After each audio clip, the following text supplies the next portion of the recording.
Hello दोस्तों, मेरा नाम है आकाश और मैं आप लोगों का स्वागत करता हूं अपने यूट्यूब चैनल कुरियर बॉय आकाश में। तो आज का जो हमारा टॉपिक है वो है पोनी एक्सप्रेस। आज हम जानेंगे कि पोनी एक्सप्रेस कंपनी की स्थापना किसने की थी और उसके संस्थापक कौन थे। टॉपिक में हम जानेंगे कि पोनी एक्सप्रेस की शुरुआत और स्थापना कब हुई, इसके संचालन में कौन कौन व्यक्ति थे और पोनी एक्सप्रेस मार्ग कौन सा रूट था, पहली यात्रा किसने और कब की, एंड जानेंगे मेल सर्विस के बारे में और सबसे तेज मेल सेवा पोनी एक्सप्रेस।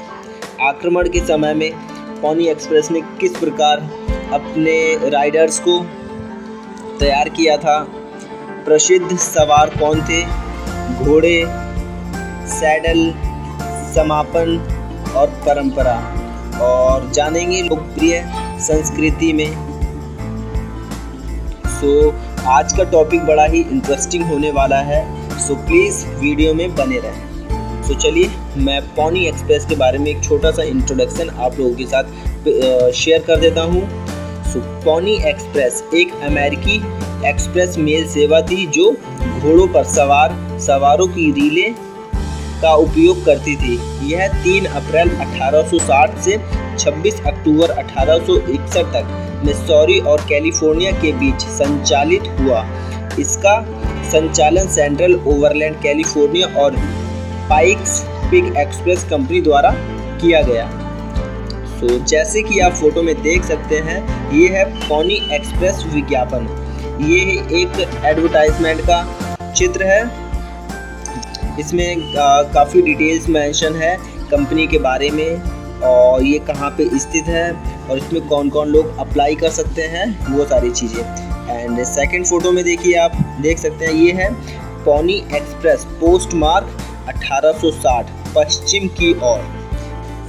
अपने 18 महीनों के संचालन के दौरान पोनी एक्सप्रेस ने पूर्वी और पश्चिमी अमेरिकी तट के बीच संदेशों की यात्रा का समय घटाकर लगभग 10 दिन कर दिया।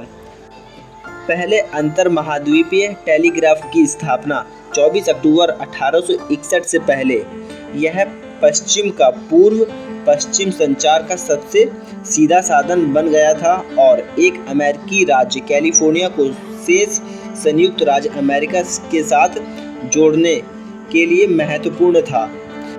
भारी सब्सिडी के बावजूद पोनी एक्सप्रेस वित्तीय रूप से सफल नहीं रही और 18 महीनों में दिवालिया हो गई।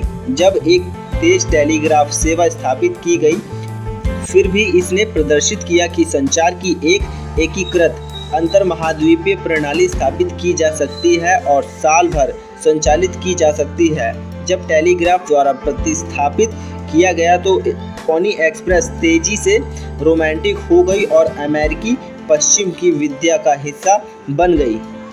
साहसी सवारों और तेज घोड़ों की क्षमता और सहन शक्ति पर इसकी निर्भरता को सीमांत समय के कठोर अमेरिकी व्यक्तिवाद के परिणाम के रूप में देखा गया था। चलिए आगे बढ़ते हैं। चलिए मैं टॉपिक को शुरू करता हूँ। शुरुआत और स्थापना। अलेक्जेंडर मेजर्स प्रशांत तट के लिए एक तेज मेल मार्ग बनाने का विचार मुख्य रूप से कैलिफोर्निया की नई प्रमुखता और इसकी बढ़ती आबादी द्वारा प्रेरित किया गया था। 1848 में वहां सोने की खोज होने के बाद हजारों भावी निवेशकों और व्यापारियों ने कैलिफोर्निया की ओर रुख किया, जो उस समय अमेरिका का एक नया क्षेत्र था। 1850 तक कैलिफोर्निया एक स्वतंत्र राज्य के रूप में संघ में शामिल हो गया। 1860 तक जनसंख्या 3,80,000 हो गई थी। कैलिफोर्निया की संभावना और इसकी राष्ट्रीय भूमिका कांग्रेस में कड़वी पक्षपात बहस का स्रोत बन गई। जैसे जैसे अमेरिकी गृह युद्ध नजदीक आए,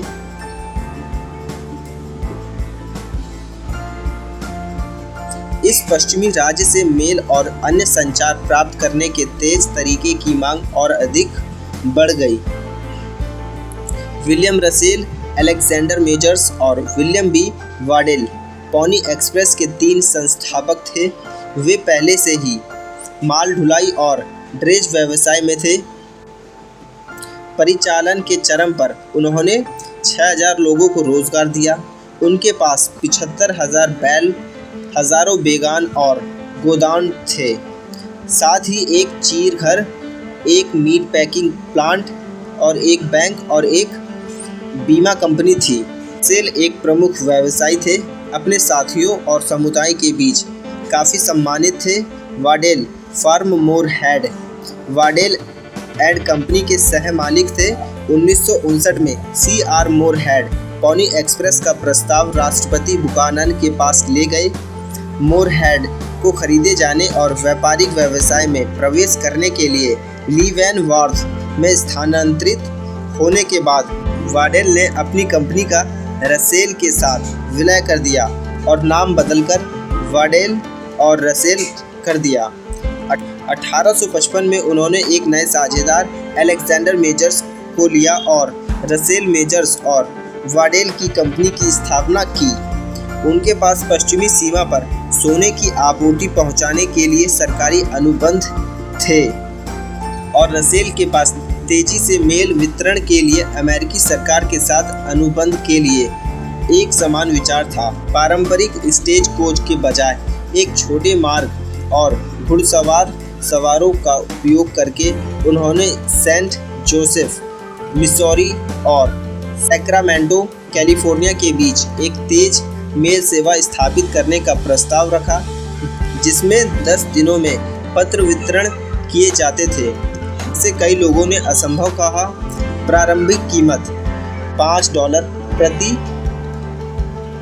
1/2 ओस यानी 14 ग्राम, फिर $2.50 और जुलाई 1861 तक $1 निर्धारित की गई थी। प्रारंभिक कीमत सामान्य मेल सेवा के माध्यम से मेल की कीमत से 25,000% अधिक थी, जो $0.02 थी। पॉनी एक्सप्रेस के संस्थापकों को एक विशेष सरकारी मेल अनुबंध जीतने की उम्मीद थी, लेकिन ऐसा नहीं हो सका। रसेल, मेजर और वाडेल ने 1860 की सर्दियों में 2 महीनों में पॉनी एक्सप्रेस का आयोजन और संचालन किया। इस उपक्रम ने जनवरी और फरवरी 1861 के दौरान 80 सवारों, 184 स्टेशनों, 4000 घोड़ों और कई सौ कर्मियों को इकट्ठा किया। मेजर एक धार्मिक व्यक्ति थे और उन्होंने भगवान की मदद से सभी कठिनाई को दूर करने का संकल्प लिया। उन्होंने प्रत्येक सवार को एक विशेष संस्करण वाली बाइबल भेंट की और इस शपथ की मांग की, जिस पर उन्हें हस्ताक्षर करने की आवश्यकता थी।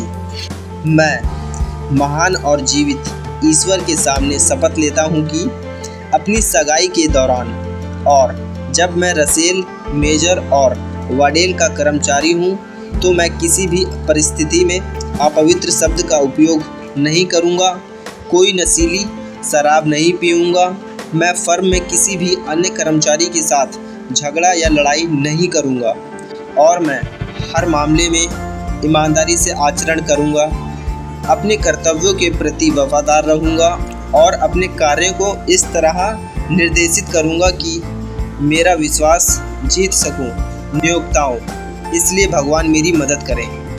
पॉनी एक्सप्रेस राइडर द्वारा शपथ।